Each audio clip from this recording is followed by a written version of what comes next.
Welcome to a candidate forum for Sacramento City Council District 4. Candidates in alpha order are Phil Pluckybaum and Katie Valenzuela. This forum is sponsored by the League of Women Voters of Sacramento County and the Sacramento Metro Cable Television Commission. I'm Paula Lee, a member of the League of Women Voters of Sacramento County, and I'll moderate the forum. The League of Women Voters is a nonpartisan political organization of women and men. We work at all levels of government to encourage the informed and the active participation in government. The League does not support or oppose political candidates or parties. However, we are a political organization, and we do, after careful study, take positions on ballot measures and legislation. So if you're interested in public policy or you just want to support our volunteer work, we invite you to join us. The format for this forum will be as follows. These candidates will have 2 to 3 minutes for an opening statement. They'll have 1.5 minutes to answer the questions in rotating order, and then they'll have 1 minute for a closing statement. The League timer is in the front row, and she will give you candidates the 30-second sign when you have 30 seconds left, and the stop sign. So we begin with opening remarks from Phil Pluckybaum. Phil? Good morning, and first, thank you to the League for hosting this forum, and thank you to the county for opening their chambers and Metro Cable for hosting this broadcast. My name is Phil Pluckybaum. I'm a candidate for Sacramento City Council District 4. I've lived in Sacramento for more than 20 years. Sacramento's given a lot to me, and in that time, I went to Sacramento State. I met my wife here, or raised my family here, and this is an opportunity for me to give back, to honor some of the lifelong friendships and people that have given so much to me. I want to figure out how to make Sacramento a place that we can all continue to embrace and support and want to invest in. In that time, I was president of the River Park Neighborhood Association. I served as planning commissioner for more than 8 years, and I served on the chair of the board to rebuild McKinley Playground after the fire burned that down about a decade ago. I volunteered on countless tree plantings and parks cleanups and all the other events that make our community strong and rich. And now I'm asking you to support me for Sacramento City Council so that I can continue that service.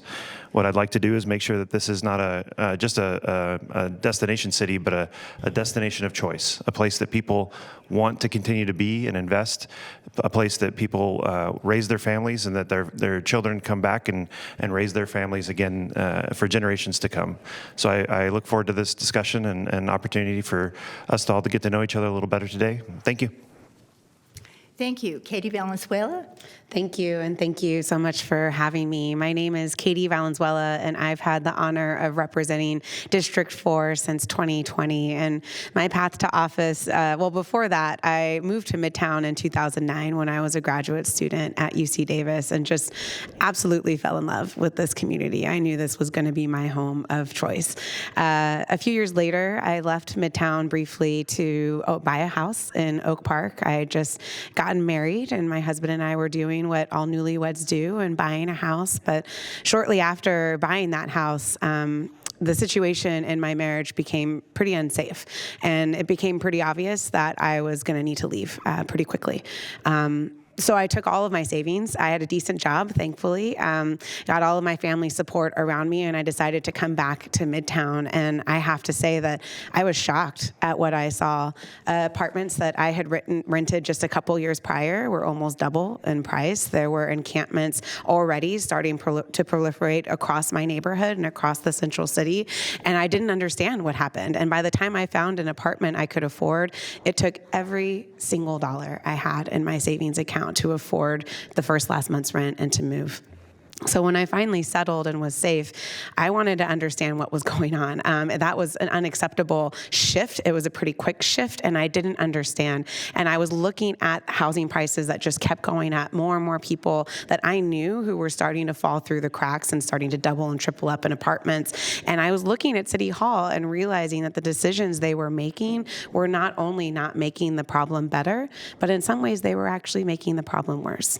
So I decided to run, not because it was my lifelong ambition to run, but because I felt it was so important to get somebody in this seat who was going to prioritize housing and real solutions. And right after I got elected, 3 weeks later, the pandemic hit, and all of those decisions that had been made, all of that action and inaction just came crashing down on our doorstep. And we started to see encampments pop up everywhere, hundreds and thousands of people starting to lose their jobs, lose their housing, and we were in complete triage mode. But I am proud of the work that we've gotten done in these last 3 years. We definitely have way more work to do, but I am confident that if we stay on the path that we are currently on, that we can see the real change that we've been waiting to see in Sacramento. So I look forward to talking more about those things today.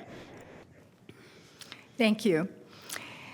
Well, no surprise, candidates. We have received a number of questions on homelessness and housing, and it reflects the residents' mounting concern and frustration. So the first question, we begin with Phil Pluckybaum. The number of unhoused individuals continues to skyrocket. We know this requires multifaceted and budget-driven solutions at all levels of government. So what are your short and long-term solutions? Sure. Thank you for the question. It's important, I think, that we're here today in the county chambers. So much about what needs to happen for people experiencing homelessness is a partnership between the city and the county. Long term, you'll hear every candidate talk about permanent, supportive, affordable housing with wraparound services. That's always the goal. That's gold standard, and it's always in the future, and it's always very expensive. So today, what we can do immediately for the people that are unhoused on our streets is open up safe ground campgrounds with deliberate speed, places with security, storage, showers and toilets, basic amenities, things that we can deploy quickly while we're helping folks triage out of those situations into better permanent, supportive, affordable housing. Katie Valenzuela? Yeah, the numbers in our community countywide started going up in 2015. That's when we started to realize that there was a problem. And in 2017, our numbers went up by a third. In 2019, it went up by another 50% until we got to 2022 when we saw the startling doubling in numbers. And so we know that there is a trajectory that we were on that we need to change if we're going to achieve long-term solutions. I'm proud to have been the first council member to ever start a safe camping area in my district. We started 3 different sites. They were incredibly successful. We got hundreds of people off the streets. And so definitely in the short term, providing people places to use the restroom, to sleep safely at night, to shower, and to start building relationships with case management is the immediate thing we can do. And we're seeing that be successful with the new Roseville Road site that we just opened. But long term, it is so much about affordable housing, and not just the projects we subsidize, but also bringing back protections for the housing we have now. That's stronger tenant protections. That's the opportunity to purchase housing you might live in that might go up for sale. And that's requirements for-profit developers to build a certain number of affordable units into their market rate projects. We need all of those solutions,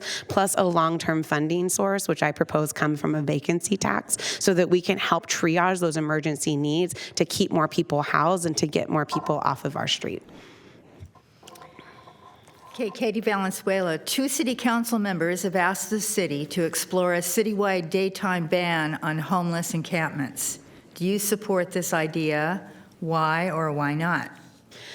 I do not support a citywide ban on camping simply because it does absolutely nothing to solve the problem. We are already in a situation where all the city can do in most cases is ask people to move if they're in a non-compliant location. And that movement, sometimes it's a block away, sometimes it's a few blocks away. But I can tell you, as someone representing the entire central city today before redistricting, that it takes a matter of hours or days before we see that encampment pop up someplace else. So continuing that carousel carousel of moving people around, and carousel is the word that some city staff use. It's not my word. Of just moving people around is a waste of our resources. It's harmful to the folks that are experiencing that. And all of that time and energy would be much better spent at opening the safe grounds. I am not going to say that there are not exceptions to that rule, though. When criminal activity is happening, when there's complete blockage of sidewalk, obviously there are going to be those sort of urgent situations that require us to act more quickly. But we need to put our energy into the upstream solutions we know work, which is giving people a safe place to go. Phil Pluckybaum? And I don't support the daytime camping ban, but for very different reasons. All the things that we've done over the past few years, the sidewalk ordinance, the critical infrastructure ordinance, these are, we're trying to treat residue problems, symptoms of a larger problem. We have 10,000 people on our streets that need housing, and trying to push them around from place to place isn't helping anyone. We already have a camping ban. All we need to do is establish enough shelter so that under Boise we have the ability to enforce our existing laws and codes. We don't need to create a whole bunch of new, half measures that won't actually achieve a solution. And Phil, what is your top goal for affordable housing if elected? 45,000 units immediately. We need to build, per the state of California, 45,000 units. We are behind just treading water with population growth. We have to catch up somehow. And this is a West Coast problem, not unique to Sacramento, but we in Sacramento in particular have been falling behind so far, so fast. 75,000 units cumulatively in the region. 45,000 of those units should be in our city. We have not built over the past decade. That is a key contributing factor to housing and affordability in our region. So we need to build fast, smart, defensible, sustainable, environmentally responsible housing, but fast. Katie Valenzuela. Yes, I don't disagree that we need to build more housing, but just over 16,000 of those units need to be available for low-income people. This is our growing population of folks on the street, seniors, people with disabilities, people who are never going to be able to afford a market rate unit. So I proposed a suite of measures that work together that I referenced before: stronger tenant protections, opportunity to purchase, so we're moving more properties into community ownership and not losing bidding wars to investment companies whose owners don't even live here, and that we're actually finding a sustainable funding source to help subsidize the units that we need to build. It's both about making it easier to build, but about making sure the right units are being built. So we have proposed a vacancy tax, which would cover vacant parcels and vacant mixed-use buildings that could generate potentially $22 million a year. That is more than 10 times what we currently get in our Affordable Housing Trust Fund every year, and would enable us to significantly ramp up the development of the subsidized affordable housing we need, which will alleviate the pressure on the market rate units, and simultaneously building on our success as a pro-housing city to keep taking steps to make it easier to build units of all types. You'll notice that some of these questions overlap. So you may have answered some of this with your last question, but I want to give the opportunity to both candidates. So the question is, simply building more won't necessarily address affordable concerns. What steps should the city be taking in the future to ensure affordability needs will be met? Do I start that one? Yes. Okay. Yes, as I just said, we've put forward a series of policy measures. The one that I didn't mention in the last question is inclusionary zoning, which ensures a certain percentage of market rate developments are affordable, not necessarily the super subsidized affordable, but we're talking like working people affordable, the firefighters, the teachers, the folks who simply can't compete when we're building units downtown that are leasing for $3,000 a month. And that's forgetting if you have a child or multiple people in your households and can't live in a studio or one bedroom. Those units can sometimes go as high as $4,000 or $5,000 a month. So in addition to the policies I previously mentioned, I believe inclusionary is really important. And I've seen pro formas from developers as recently as last week that show me it's possible. So we just need to join the dozens of other cities across the state to implement that measure as well. Phil Pluckybaum? On the private sector side, we've seen what policies like rent control and inclusionary zoning do. In other communities, they've suppressed investment and caused further disenfranchisement in communities. And on the public sector side here locally, we've seen what our affordable housing developers are able to accomplish when the average price per housing for the Sacramento Housing and Redevelopment Agency is double, sometimes triple what private sector parties are able to accomplish. There's something deeply unaffordable about that affordable housing component. So I think the board members of SHRA, the city and the county need to work hard with those leaders to figure out how to reduce those costs so that we can actually produce the kind of housing that people deserve for that public investment. Phil, I'm going to ask the question about inclusionary housing. Not everyone may know what it is. This question for you, for both of you: Sacramento does not have an inclusionary housing policy, one that requires new developments to include a portion of their apartments and homes to be affordable to lower-income residents. How will you approach an inclusionary policy, and will you support one that requires mixed-income developments? So in the city of Sacramento, developers pay into a fee program. Instead of, let's say you have a project that's 100 units, 10 of those units being deed-restricted affordable and the other 90 paying the difference to cover that cost, the developers will just pay a fee into a larger program. That those fees largely go to SHRA, and SHRA then goes out and does that affordable housing development. The reason that inclusionary zoning is problematic is because it's inequitable. It asks for newcomers, people that are coming into those new projects, to cover the cost of affordable housing for our region. The challenge that we have is how to produce a fund that could support housing development regionally, and we can't do that until we can bring development costs at SHRA down to something like competitive. Otherwise, asking the voters to support some other additional fund or additional fees isn't gonna fly. Katie Valenzuela?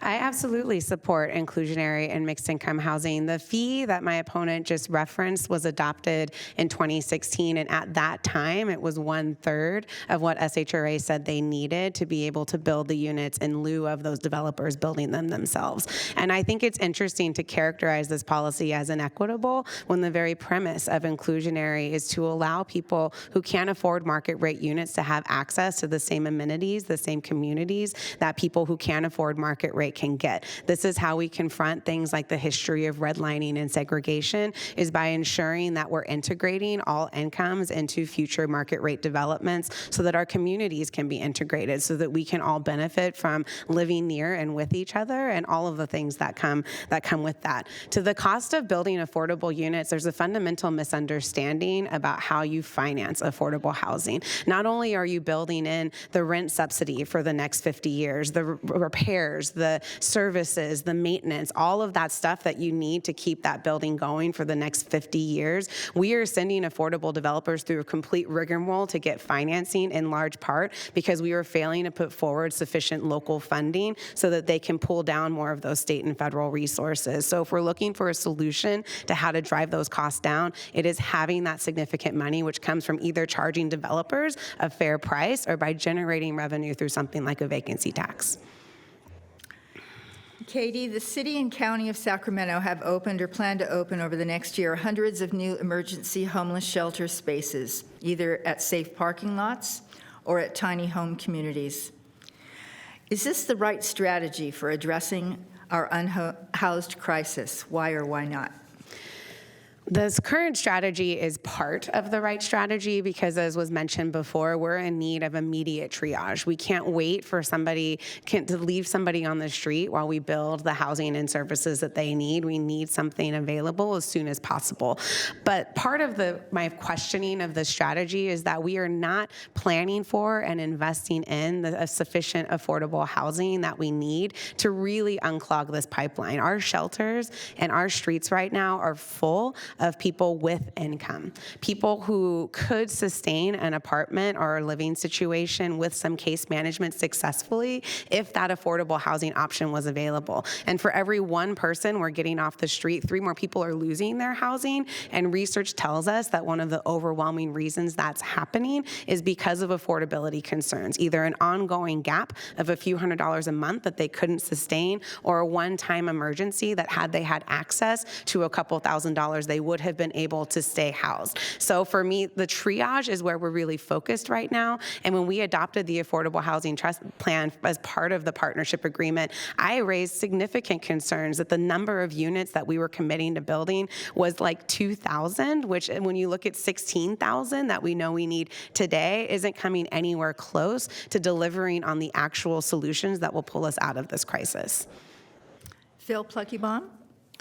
A decade ago, when Kevin Johnson was mayor, Oprah came to town, and it was this big national embarrassment that we had 1,000 people sleeping out on our streets, and that was a crisis in that time. Tonight, we have 10,000 people sleeping out on our streets, and here we find ourselves in a position of every previous council and mayor having opposed the countenance of safe ground, safe camping sites, old style Hoovervilles. Now we have one. It's the whole city. And what we need to do is organize those sites into places with showers and toilets and security and storage, and then help start to triage them towards more permanent supportive affordable housing. It is an interim step as we work towards the goal of having housing for everyone. But today, in 2024, I don't think we're going to be able to achieve housing for 10,000 people. So what we need to do is move deliberately to make that goal a reality as soon as possible. And Phil, the City and County of Sacramento have a joint power agreement regarding Sacramento Housing and Redevelopment Agency. How would you approach this partnership to better address affordable housing and homelessness? Thank you for asking that question. I almost brought it up in the last answer. As a professional project manager, this is one of my favorite documents because what it does is establish roles and responsibilities of the two parties. The city is responsible for land use and enforcement. The county is responsible for all the public health, mental health services, the social safety net stuff the counties do. So this clarity, I think, is something that was lost a decade ago as the city moved progressively more and more into that county space and started doing that, homeless services and all the other things that are traditionally county functions. My goal is to work with the county. I have support of 4 of the 5 county supervisors in this race because they want someone that will work collaboratively with them to achieve those common goals of providing for people, making sure that they get access to the health care and services that they need. Katie Valenzuela? So if I understand the question correctly, I don't think you were talking about the partnership agreement. You were talking about the Sacramento Housing and Redevelopment Agency, which has existed for years. And they do what they do very well, which is navigate complex government funding streams to output affordable housing projects. What they need and what they tell me consistently that they need is more local funding. This is a budget priority that should be a budget priority given how frequently we talk about homelessness, that we would be increasing the amount of money we give to SHRA, because in the pipeline, there are hundreds of projects that could be built or starting to be built if they had the funding that they needed to be able to acquire the land and start financing their projects. And so SHRA's biggest obstacle, I would say, has been the fact that they have been dealing with maybe a small sliver of the funding that they could actually be using to make projects happen. And with those projects happening, again, we see the housing we need, we prevent people from falling to the streets, and we get the people off of the streets who are ready for that step, but are languishing in our shelters because there are no options available for them. And Katie Valenzuela, Prop 1 is a statewide proposition that will be on the ballot, but it will impact Sacramento. So the question is, do you support statewide Proposition 1, the mental health care and addiction treatment reform and bond? Why or why not? I will admit that I've been a little preoccupied with my own campaign to have done the research on this. I understand the intention is to free up more money so we can house people in addition to treating them for mental health, but I have had some serious concerns raised by community members, so I look forward to doing my research on that measure before I vote in March and hope that others will do the same before they make that decision. Phil Pluckybaum? I emphatically support Proposition 1. It is the needed missing ingredient in our response to people experiencing homelessness. As the council member stated earlier, there's a large population of people that have jobs, that are working, that are unable to afford housing or have barriers to access for housing through bad credit or criminal history or some other impediment. They're fleeing abuse. That population of folks are more ready, more able to be reached. On the other end of the spectrum, you have folks that are doing really bad stuff, human trafficking, drug trafficking, trafficking. We have whole programs and systems through the criminal justice system for them. In the middle, there's a very visible population of people that we see walking through our streets, lost. People experiencing mental illness, drug and alcohol addiction, and the care courts, unfortunately, won't be a solution for all those folks. Some folks are going to need involuntary mental health treatment. We had that solution decades past. We disbanded it for obvious abuses. I am confident that this governor will bring forward a version of that now that will satisfy the needs of the ACLU and others. Well, moving on to a different topic now.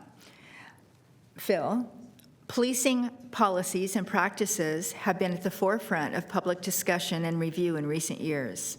How do you define public safety, and what may need to change, if anything, to build trust that law enforcement will serve all communities more equitably? I define public safety very simply. It's clean and safe streets. It's a perceived and real encounter with the public and their public environments that they both feel safe and are statistically actually safe. To achieve that, we need to do a few things. One, we need to create an environment that we can attract and retain qualified law enforcement officers. Right now, the city has 100 funded vacant positions in its police department where we're unable to attract and retain qualified candidates. And we need those candidates that we do have, the law enforcement officers that are serving the city today, to be rested and well-trained and able to show up with the right orientation to the work so that everyone can leave those encounters safely. One of the best metrics for a good outcome is that everyone leaves unharmed. And wherever possible, we need to work to make sure that that's happening. There are going to be instances, and we've seen some very public ones, both here locally and nationally, of abuses. In those instances, we need to have robust accountability and transparency so that our public can maintain that trust with our law enforcement officers. Katie Valenzuela?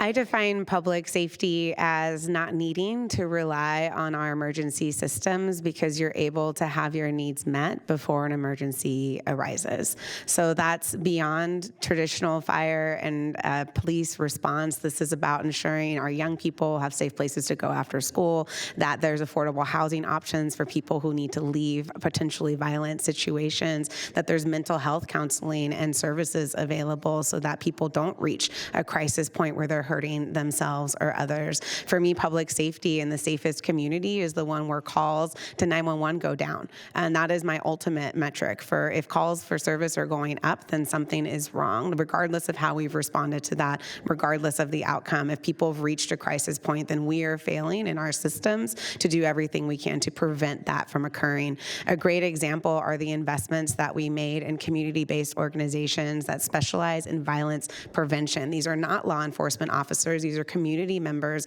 who have lived experience, who went to those communities to interrupt violence, and we have seen our gun violence numbers go down as a result of their work. That is what safety means to me, and in terms of building trust, we need to confront the ongoing disproportionality in policing. Some of that you can do through training. Some of that you need to do through investment and prevention measures so that those officers' presence is less necessary. Across the board, we have a long way to go in building trust, and I think that starts with having honest conversations about the perpetual systemic issues that still exist in our department, as in many departments across the country. Katie Valenzuela, do you see the need for civilian oversight and/or review of law enforcement practices and policies? Why or why not?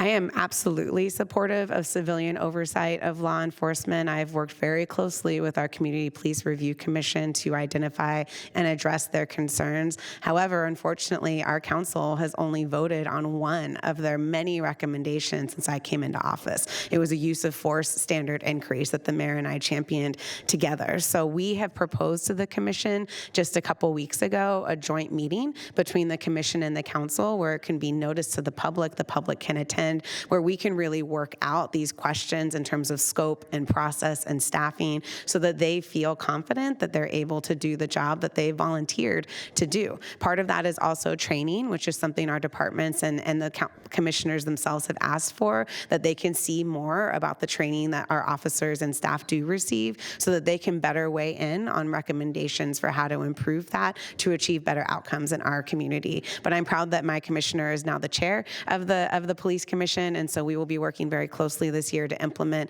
these immediate meeting next steps as well as the recommendations moving forward. Phil Pluckybon? Obviously, there's a need for civilian oversight of police use of force and all police policies and activities. We've all seen the advancements that have come since we've implemented body cameras.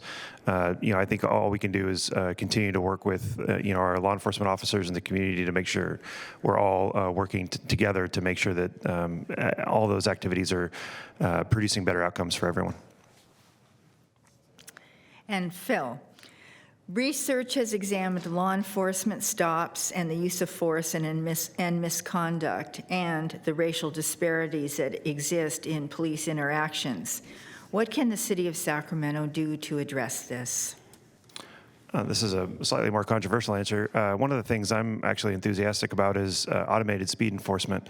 It's an opportunity for us to take the human out of the equation and have, pretext traffic stops managed by automated camera and computer, making sure that we're not over policing any specific community with those cameras, moving them around, adequately, and making sure that areas that are in need of that kind of speed enforcement and crosswalk and stop sign enforcement are getting that kind of robust attention. Katie Valenzuela?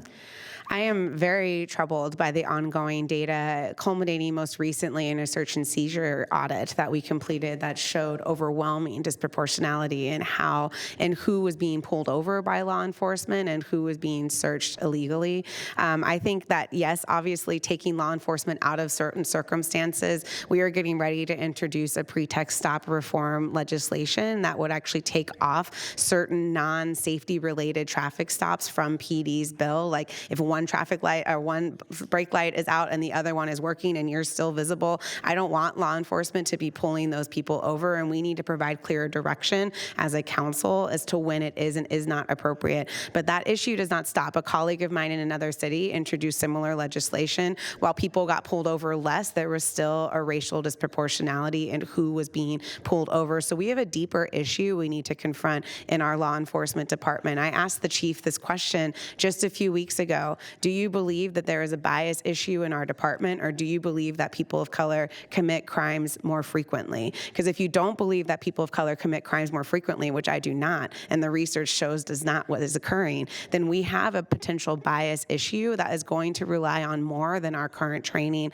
allows, in addition to stronger accountability, which is why I've been very supportive of our Office of Public Safety and Accountability and building those relationships so people feel comfortable to complain, and that process when that complaint is filed is robust and meaningful.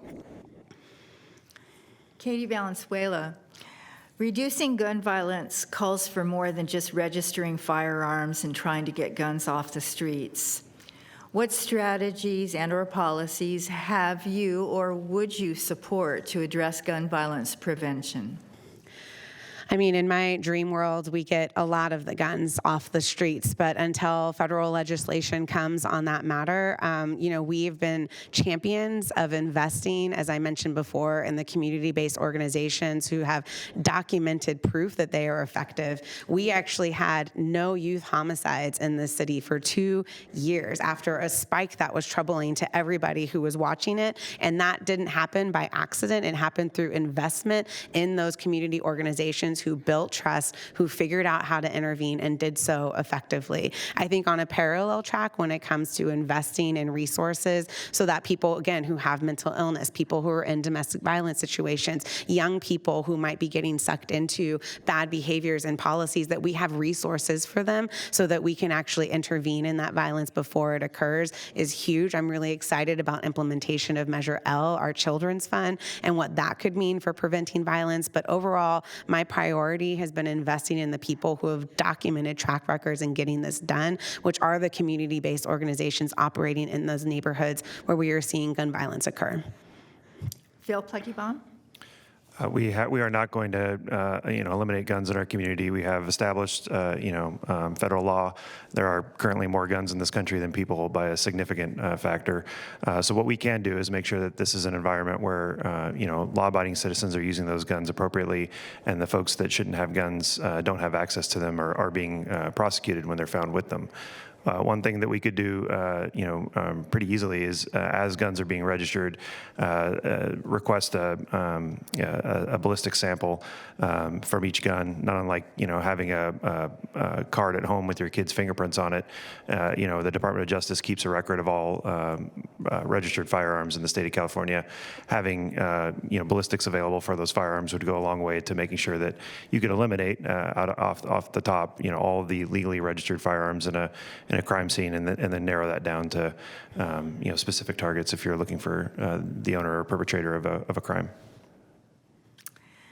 Phil Pluckybaum, as a city council member, what would you do to reduce, changing topics, what would you do to reduce the carbon footprint of city activities significantly and quickly? Oh, yeah, this is one of my favorite topics. The city can do a few things. We have significant influence over our built environment through the general plan. We have influence over what our vehicle fleet does and the kind of purchasing that our city does.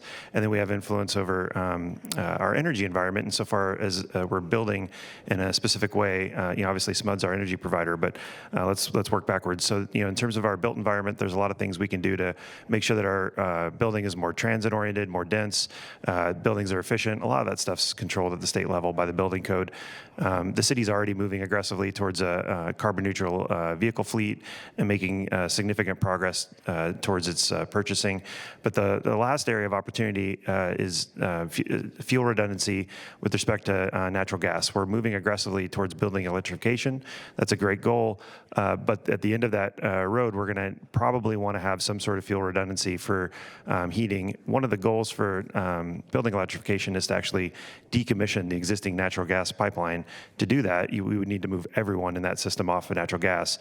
My hope is that what we can do as an interim step is continue to use those pipelines for hydrogen, retrofit existing fixtures, and have fuel redundancy in a way that's green and clean. Katie Valenzuela? Yeah, I mentioned this before in a different forum, but hydrogen, most of the hydrogen in the state of California is produced from fossil fuels, and so it doesn't actually do much to clean. It just cleans at different spots, but the emissions still come earlier in the process. I will say that in addition to building communities that are walkable and beautiful and vibrant, maintaining our tree canopy, maintaining our green spaces, making sure that there's safe bike lanes and sidewalks for every community, one of the biggest sources of emissions locally is transportation. So we can be doing more to fight with our county colleagues for an investment in public transit. We have done that with students just by offering them free passes, which the city pays for out of our general fund. We saw an over 300% increase in young people using transit to get to their destinations. These are documented things that we can do to make transit more accessible, make it easier for people to choose lower emission ways to move around. Cleaning the fleets are really important, especially when it comes to our garbage trucks and things that we won't be able to replace with electric anytime soon. But we need everybody to have safe, walkable communities, which means investing in streetlights, urban tree canopy, all of those things so that people feel comfortable getting out of their cars, but hopefully having the robust public transit network that we desperately need so people have real alternatives rather than getting into their vehicle to go places. Well, you have an opportunity to expound on that with this next question. Air quality improvement and greenhouse gas reductions are urgent regional goals. How will you manage competing interests of low-density housing development and increased highway roadway travel against mass transit utilization and active transportation like walk bike advocates? Yeah, I mean, this was a big part of why I opposed a recent budget measure on the ballot that would have generated funding for transportation, because overwhelmingly that money was going to new freeways and new roads and not towards maintaining our existing bike walk infrastructure, fixing our potholes, and investing in our public transit. It was just wrong for climate. And so I took the stand against that measure and will continue to stand against similar measures so that we can have the funding we need to invest in those systems. I do think when when it comes to the type of development, it is really tough because some people still really prefer those single family homes. But I'm really proud of the changes we've been making in the general plan to make it easier to build more density on more parcels, to make more of that by right. It won't cause anyone to demolish their single family home, but it will make it easier to add ADUs, make 3-plexes and 4-plexes. And when I first came into office, this was such a controversial topic, but we've done the work, we've had the conversations. I was on the Zoom calls with those neighborhoods until everyone's question was answered, and we have built the support for that zoning change from the ground up in the last 3 years. I'm really proud of our city for taking these steps on zoning. It was not a guarantee when I came into office, but I think we could be doing a lot more to incentivize the types of developments that we need through stronger investments in public transit and further zoning changes. Phil? We're not going to build 45,000 units through upzoning. It's just not feasible. We need to build significant residential developments quickly. To do that, some of that development's going to have to be greenfield development, and so we need to work with our regional planners, SACOG and others, to make sure that we are doing that kind of robust urban design and planning around transit-oriented corridors to make sure that people have the kind of quality of life that they're seeking, and we can mitigate wherever possible impacts from vehicle-related emissions and others. As we're in this transition period, moving away from internal combustion engines towards hydrogen and electric cars and everything else, we're going to need to plan for that future. That hopefully at some point in the next 50 years, we have a less polluting vehicle fleet throughout our community and our state. Another area of opportunity would be leaf blowers. This is something that comes up perennially. Everyone enjoys the convenience of them, but hates the noise and the emissions, both from a near quality asthma and neighborhood particulate level and larger greenhouse gas air quality level are indefensible. So there are things that we could do, not unlike the SMUD lawnmower buyback program that we had decades ago. We could do something similar like that for leaf blowers today. And Phil, how do we improve the livability among neighborhoods, particularly those that struggle with unemployment, lack of affordable housing, access to health care, and concentration of law enforcement engagement? So my goal for Sacramento is for this to be, our city's motto for the longest time was to be the most livable city. I think a new version of that would be a destination of choice, a place that people want to continue to be. The first thing that we need to do is build a lot of housing. Building that housing takes jobs. There will be a tremendous amount of good-paying jobs to support that housing construction. And that starts a virtuous cycle where we have people doing that work to build that housing that can also afford that housing, have access to that health care, have access to the food and entertainment and quality of life that we're all seeking. My goal is for there to be tremendous investment in this region to build that housing, drive down that overall housing cost, and provide the kinds of middle-class, good-paying jobs that we all deserve. Katie?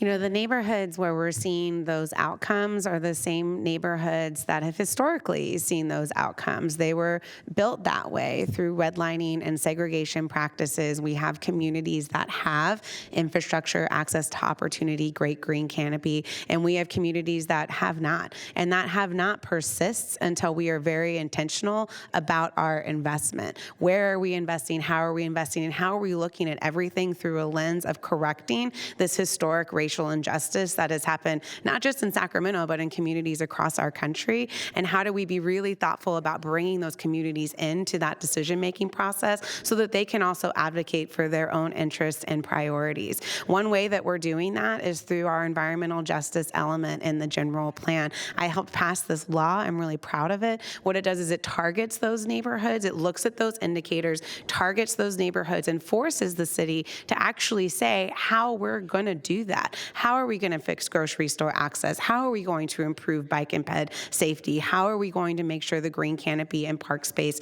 is growing in those communities too? Our draft plan is fantastic. It still has a long way to go, but I'm really proud of the steps the city is taking to be really intentional about how we interrupt these cycles in the communities that are being left behind so that they can have access to all the same opportunities that we enjoy in other parts of town. Katie Valenzuela, civic engagement is an integral part of the democratic process. When Sacramentans provide recommendations for city budgeting, how do you determine whether to support or reject a community recommendation on funding a budget area?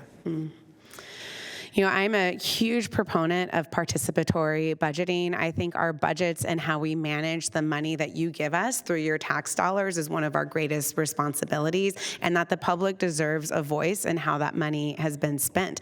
Before I came into office, we did such a survey. We caught over 3,500 Sacramento residents in that prioritization process. We did it in language. We met them where they were, and they told us very clearly what they want. They want investment in prevention. They want access to opportunity. They're concerned with public safety, but they don't see the solution through enforcement. They see the solution through being really strategic about building the resources they need through investment. So I think for us this cycle, we're going to finally implement this. This is something I've been really pushing for, and we're finally doing it, where we're going to have virtual community forums. We're going to have surveys. We're going to really ask the public, what do you want? Because we are entering a time of fiscal constraint, and hearing from the public about their priorities, what they need most right now, is going to help us make better decisions. But in the end, we have a responsibility to our staff to ensure that they're treated fairly. And we obviously have a responsibility to ensure that basic city systems like water and sewer and all of these things are working together in a safe manner for everybody. And so we will be balancing that input with what we know about what the city needs.